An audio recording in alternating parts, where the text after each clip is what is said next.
자, 누가복음 7장. 자, 누가복음 7장 2절부터 10절까지의 말씀. 자, 느헤미야 말씀을 잠시 중단하고, 자, 우리 느헤미야 말씀 잠시 중단하고 누가복음 7장 2절부터 10절까지의 말씀 우리 함께 보시겠습니다. 자, 교독할 때 제가 7장 2절 말씀 먼저 봉독해 올리겠습니다. 어떤 백부장의 사랑하는 종이 병들어 죽게 되었더니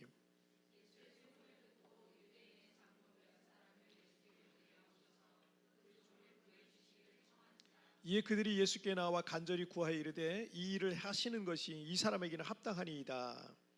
우리 민족을 사랑하고 또한 우리를 위하여 회당을 지었나이다.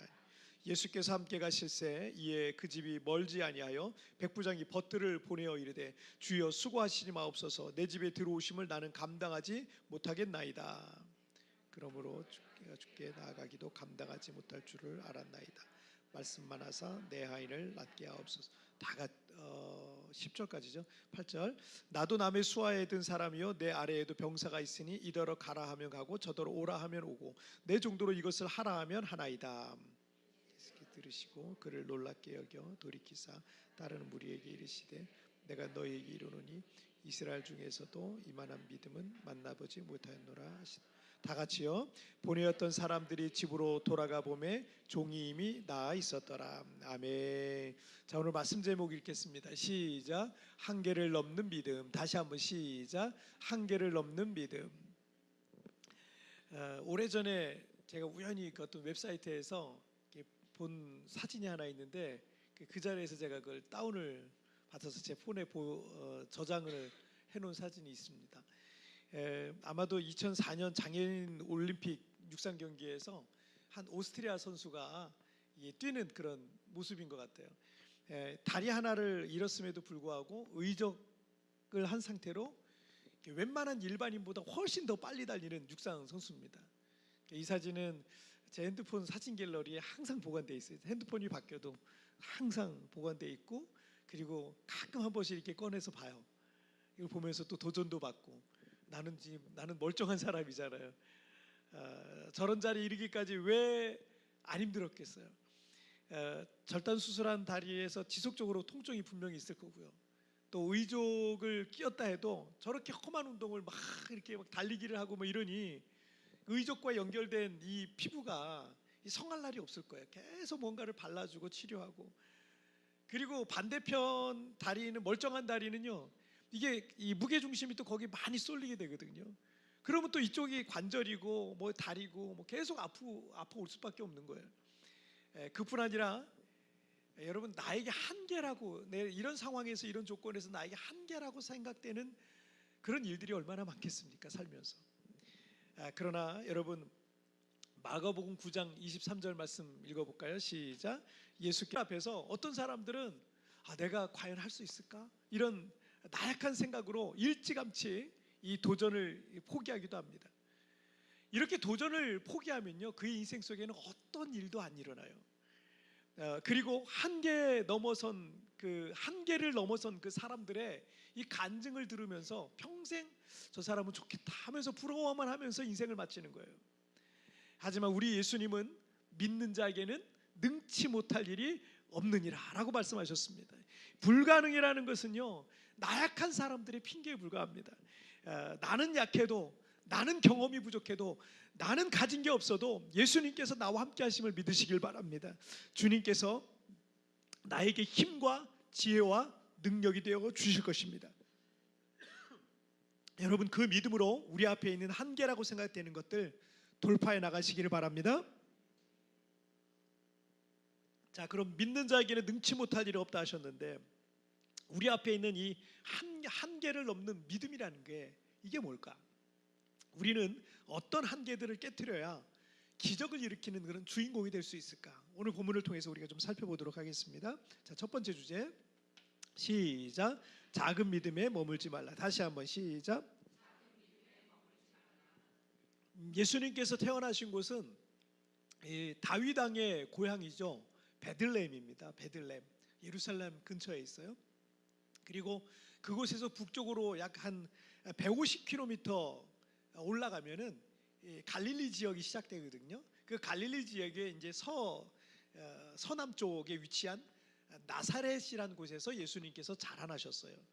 그리고 예수님께서 성인이 된 이후에 가축게 되었더니 예수의 소문을 듣고 유대인의 장로 몇 사람을 예수께 보내어 오셔서 그 종을 구해 주시기를 청한지라. 자, 한 백부장의 사랑하는 종이 병들어 죽게 되었다는 거예요. 예수님께서 거주하신 이 갈릴리 해변의 마을 이 가버나움에는 이 100명의 군사를 통솔하는 백부장이라는 사람이 있었습니다. 로마 군대 장교겠죠. 그 당시 이 종이나 노예는요, 가축과 같은 취급을 그 돈으로 주고 사고 팔 수 있는 그런 신분이었습니다. 하지만 그 백부장은 그 종을 대단히 아끼고 사랑했던 종이다라고 이렇게 표현하고 있어요. 그래서 그 병으로 죽어가던 그 종을요, 어떻게든 살리고 싶은 그 마음이 있었던 것 같습니다. 그 즈음에 나사렛 예수에 가는 소문을 백부장이 듣게 된 거예요. 왜냐하면 가버나움 지역에서 워낙 엄청난 사건들이 막 일어났거든요. 그래서 그 소문을 듣고 이 당시에는 근데 이 경건한 유대인들은 그 이방인들과 교류하지 않았습니다. 교제하지 않았습니다.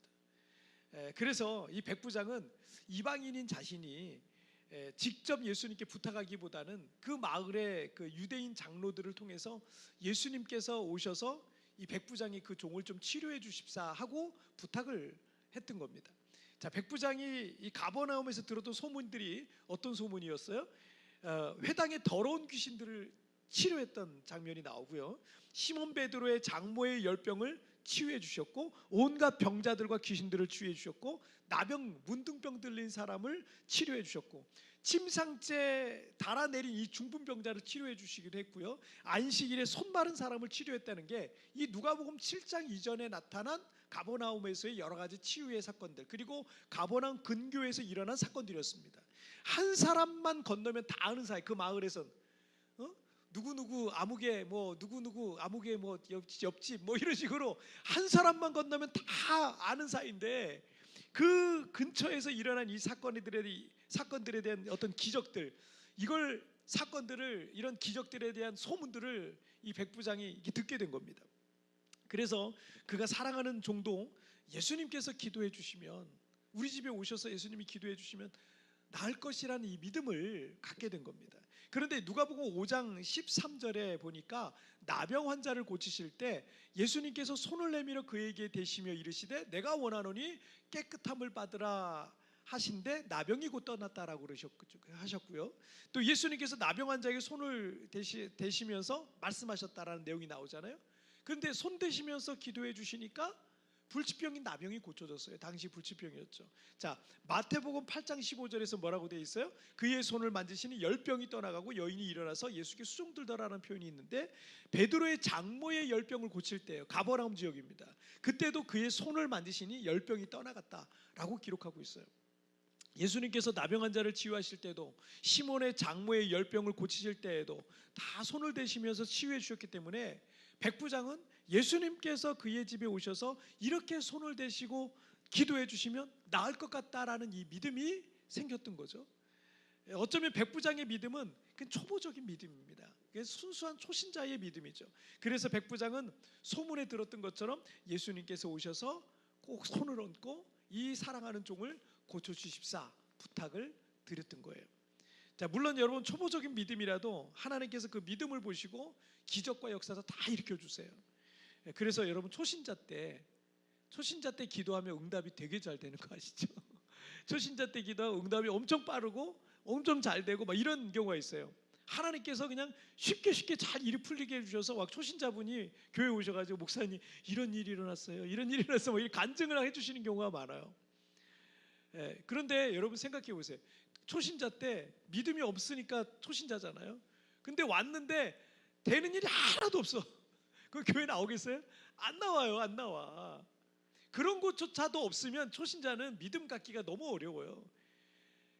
그런 우리의 연약함을 하나님께서 너무 잘 아시고, 그래서 우리의 연약한 믿음, 아주 작은 믿음이라도, 그냥 미신적인 믿음이라 그럴지라도, 그냥 미신적인 믿음이라도 하나님 믿고 예수님 믿는 믿음이라면 거기에 은혜를 베푸시고요, 기도의 응답도 해주시고 막 이런 일들이 막 일어나요. 하지만 하나님께서는 우리가 그리스도의 장성한 분량에 이르기까지 우리의 믿음이 자라가기를 원하십니다. 우리가 어느 정도 신앙생활을 이어왔는데 이 초신자 때는 믿음도 약하고 말씀도 잘 몰라서 잘 순종도 못하고 또 죄도 많이 진 것 같은데 여전히 세상의 때가 빠지지 않아가지고 늘 반복되는 죄가 계속 있을 때거든요. 그런 것 같은데 근데 그때는 응답도 잘 되고 뭐 기도 응답도 잘 되고 일도 술술 잘 풀렸던 것 같은데 라는 생각이 들죠. 그런데 신앙생활이 연차가 늘어가면 늘어갈수록 말씀도 많이 알아가게 되고 기도도 예전보다 더 유창하게 잘하는 것 같고 누가 딱 봐도 예수 믿는 티가 좀 나는데 어디 막 밖에 나가지고 이 세부 지역도 밖에 나가서 그냥 보면은 집사님하고 나를 부르는 사람도 많은 것 같은데 그런데 기도 응답 하나 받으려면 그렇게 기도를 하고 막 작정 기도를 하고 금식 기도를 하고 특별 기도를 해도 어떨 때는 막 될까 말까 한 그런 경우도 막 있는 거예요. 왜 초신자 때는 그렇게 잘 응답되던 것들이 왜 이렇게 믿음 생활 열심히 했는데 왜 더 응답이 더 될까 이런 생각이 들 때가 있어요. 그런데 여러분 우리가요 모든 일이 이렇게 술술술 잘 풀려가잖아요. 모든 일이 여러분이 일할 때 일이 그냥 술술술 잘 풀려가잖아요. 그러면 일에 대한 아무 긴장이 없어요. 이렇게 하면 대충 해도 잘 되는구나 라고 생각하는 거예요. 그러면 그런 사람들은요 절대 일을 하든 신앙생활은 발전이 없습니다. 여기 필리핀은 위도상 이 적도 지역에 속하거든요. 얘가 북위 10도 아래예요. 세부가. 그렇기 때문에 1년 내내 섭씨 30도 내외의 그 기온을 계속 유지합니다. 밖에서 자도 죽을 사람이 아무도 없어요. 얼어 죽을 사람이 아무도 1년 내내. 그러니까 뭐 밖에서 자도 되고 배고프면 산에 올라가면 바나나도 있고 그러니 뭐 급한 것도 없고 열심히 살 이유도 없고 뭐 이런 생각을 갖고 있다 보니까 발전하기가 참 어려워요. 그런데 여러분 전 세계적으로 크게 선진국된 나라들을 보세요. 선진국 대부분의 나라들이 기온 변화가 좀 큰 나라들이에요. 기온 변화가 기온 변화가 뭐 날이 좋은 날도 있지만 막 더웠다 추웠다 이걸 반복하니까 어떻게 해요? 살아남기 위해서 건축술이 발달하는 거예요. 건축 기술이 굉장히 발전하고요. 냉난방이 막 발전하고 교통이 발전하고 막 추웠다 더웠다 이렇게 유통도 막 발달하고 통신도 발전하고 의학 뭐 교육도 발전하고 문화도 다양하게 되고 다양한 문화와 문명이 성장해 나가는 거예요. 필리핀 분들이 한국에 겨울에 여행 많이 가잖아요. 왜요?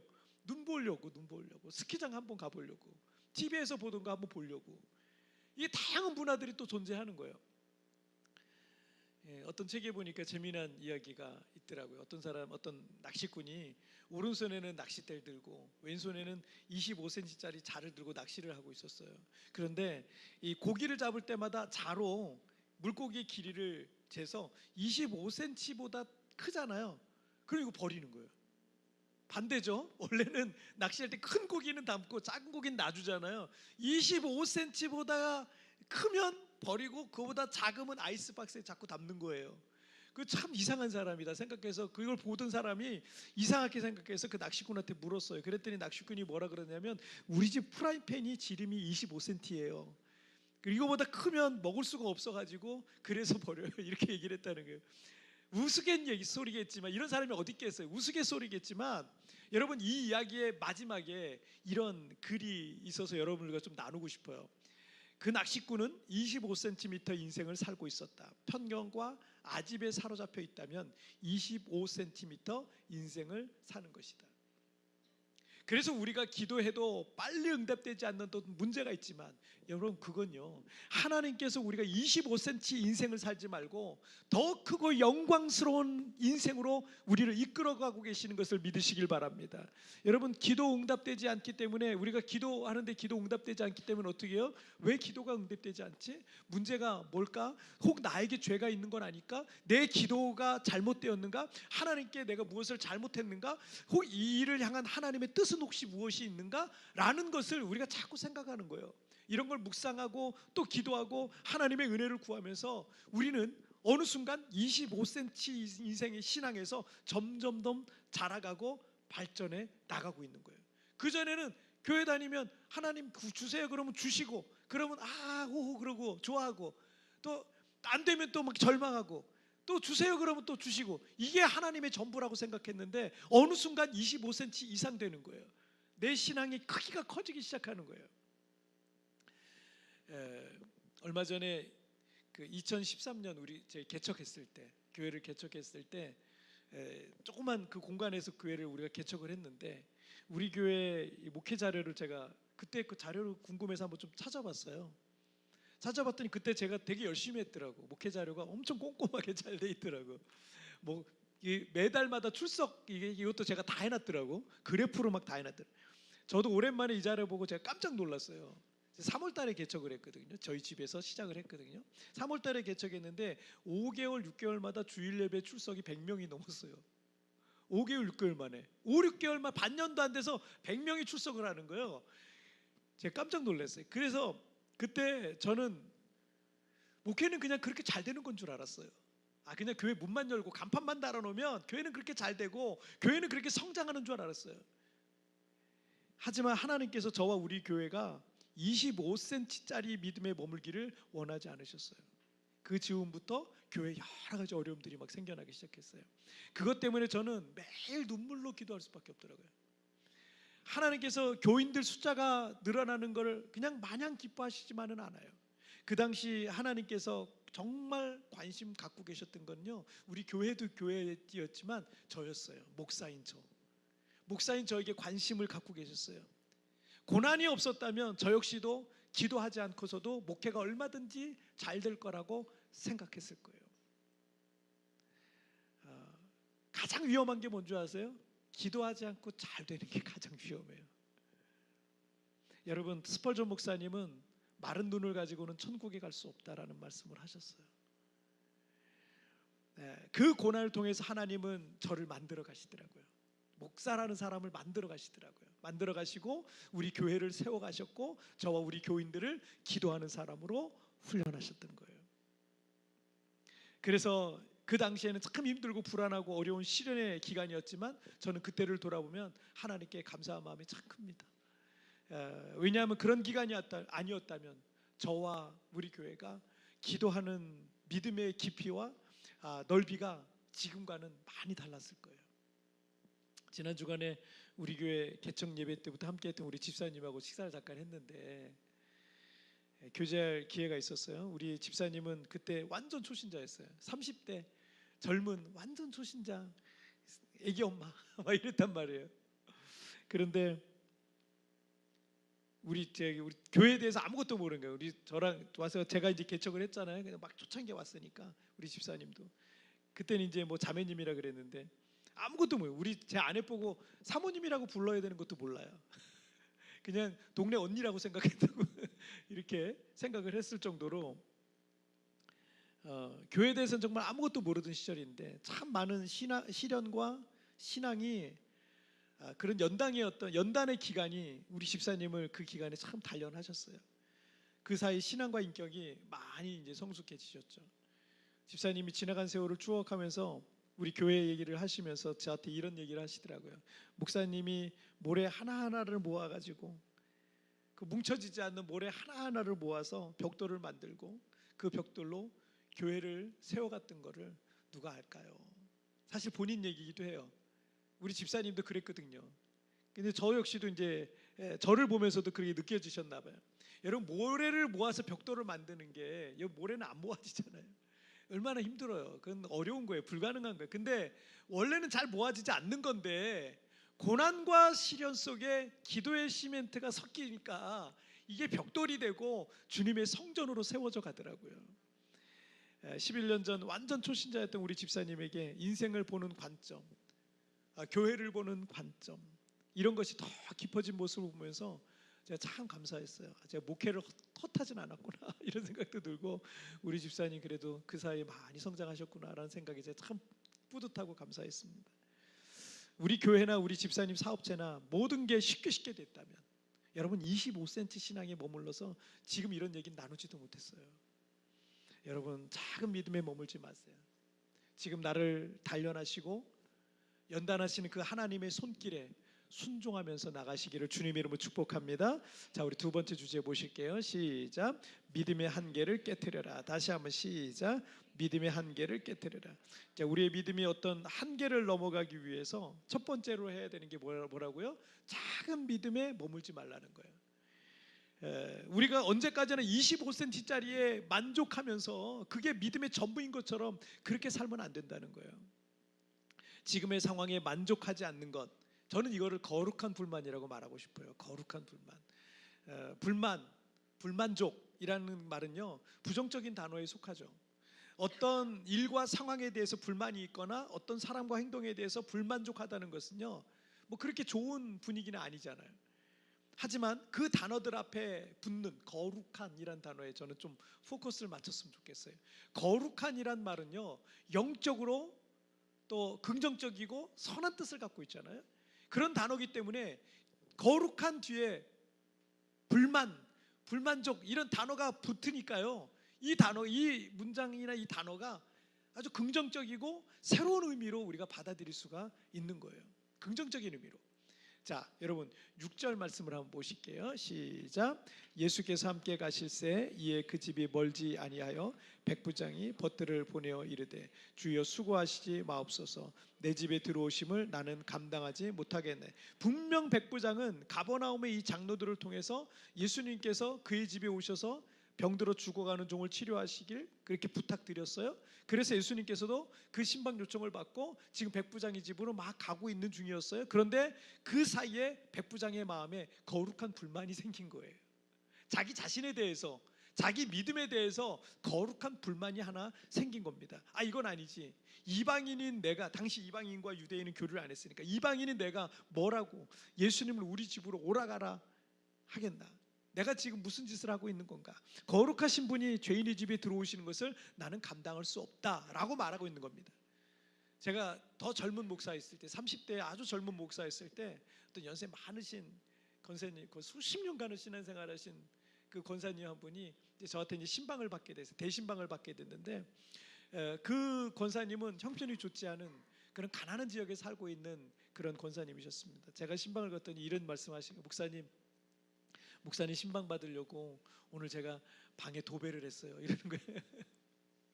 신방 받으려고 도배를 하셨대요. 도배. 우리 학생들이 도배가 뭔지 알아요?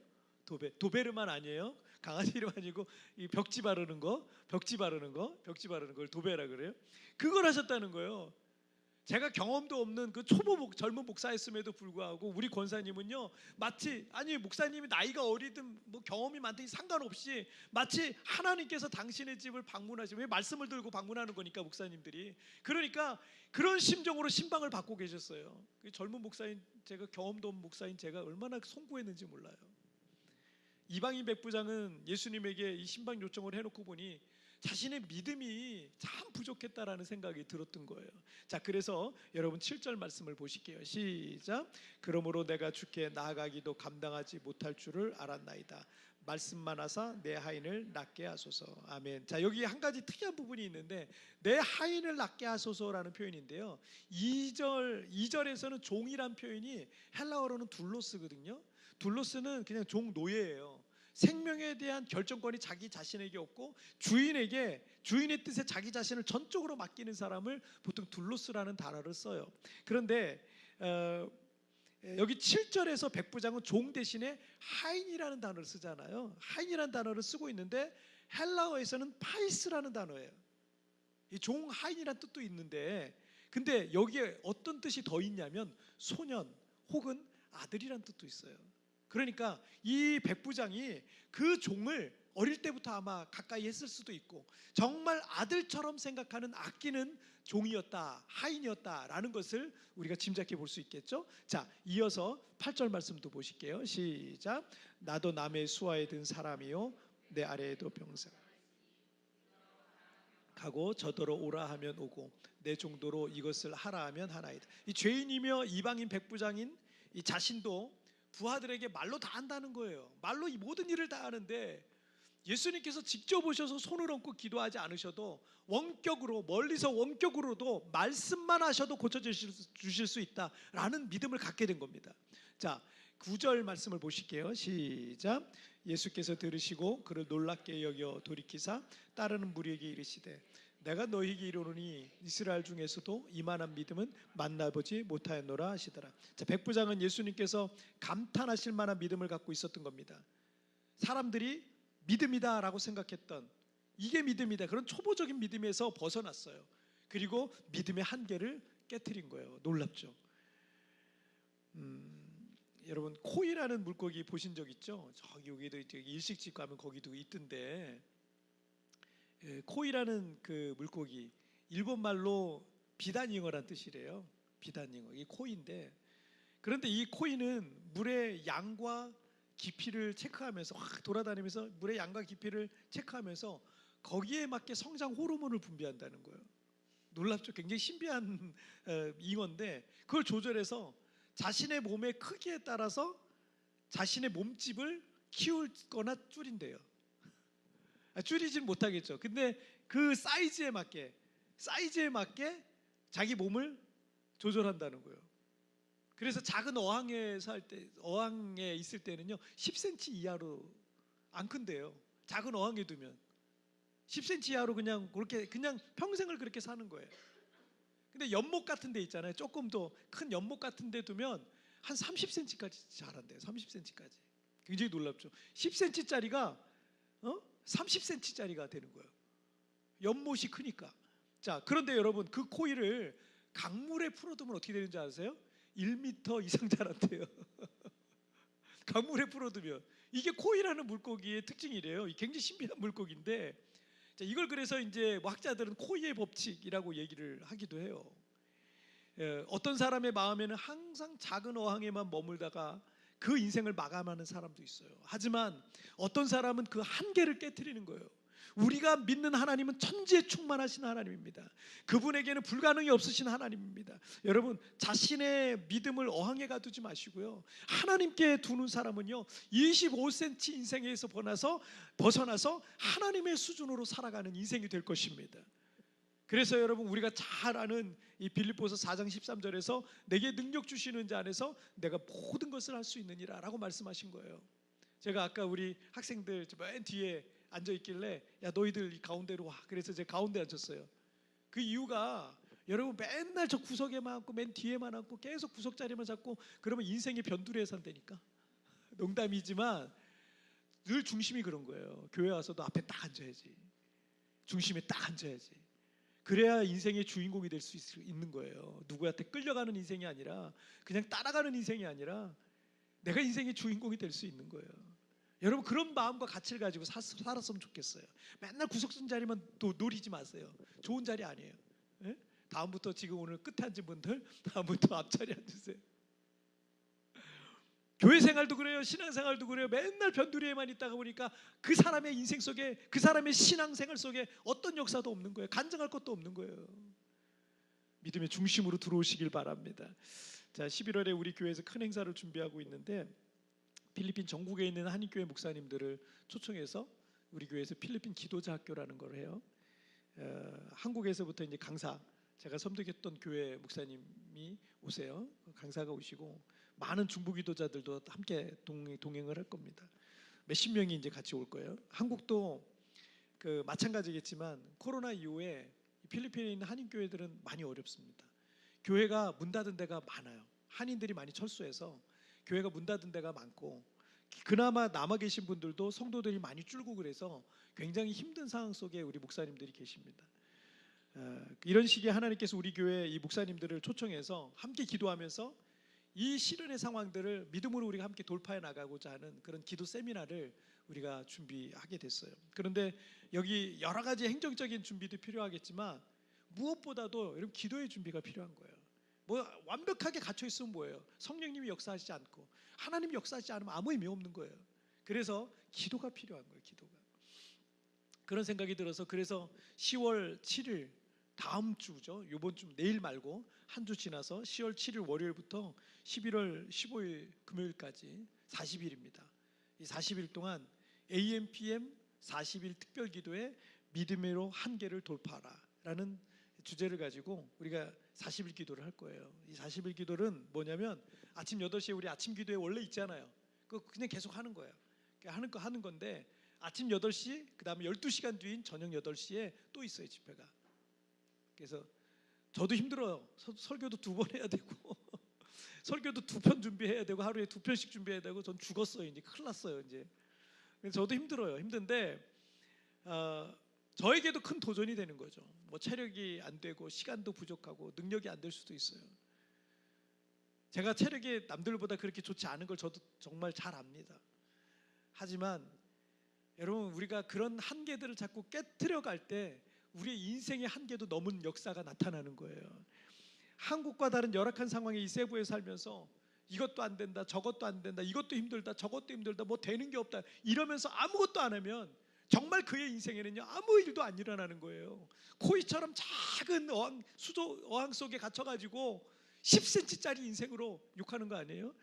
10cm짜리 인생으로 그렇게 인생을 마감하지 마세요. 얼마든지 여러분 더 커질 수 있어요. 왜요? 하나님께서 여러분을 만드실 때 여러분 그냥 일반 동물들이랑 다르게 만드셨잖아요. 동물들은 그냥 동물 각 종류 다르고 그냥 동물처럼 만들었어요. 하지만 우리는 하나님의 형상으로 만들지 않았습니까? 기준이 하나님께 있어요. 우리는 하나님의 형상으로 지음받은 여러분들이 하나님을 닮고 하나님의 조건에 따라 하나님의 수준에 따라 살아가야 되지 않겠습니까? 아무리 환경이 안 좋으면 어때요? 여러분 그걸 우리가 도전할 수 있는 거 아니겠습니까? 조건이 안 좋으면 우리가 도전할 거리가 생기지 않았습니까?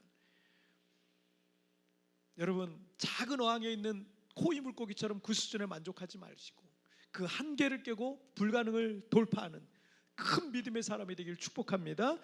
여러분 그러니 우리가 어떤 불편한 상황과 불가능해 보이는 조건들이 있다면 여러분 우리에겐 도전할 거리가 생겼으니 그 또한 감사한 일이에요.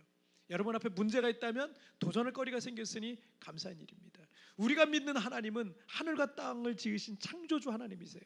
여러분 우리는 그분의 형상으로 지음받은 존재들임을 기억하세요. 이제 믿음으로 하나님의 수준으로 살아가시길 축복합니다. 그리고 여러분 그 믿음으로 여러분의 믿음의 한계도 깨트리시기를 주님의 이름으로 축복합니다.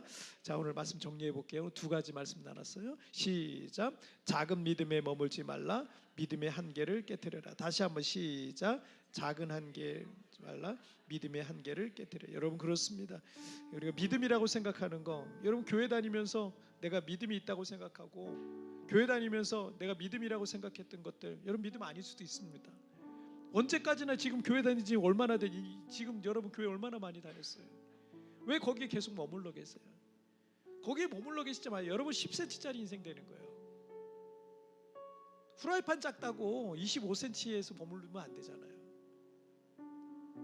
내 환경이 그렇다고 내 조건이 그렇다고 내 능력이 그렇다고 여러분 우리가 그렇게 10cm짜리 인생으로 살면 되겠습니까? 하나님은 우리를 하나님의 형상으로 지으셨어요. 믿음의 한계 돌파해 버리세요. 여러분 조건과 환경과 상황과 이런 큰 것들 있지만 여러분 그걸 돌파하기 시작하면서부터 여러분은 믿음의 간증자가 될 거예요. 하나님 여러분의 인생 속에 일하셨다라는 것을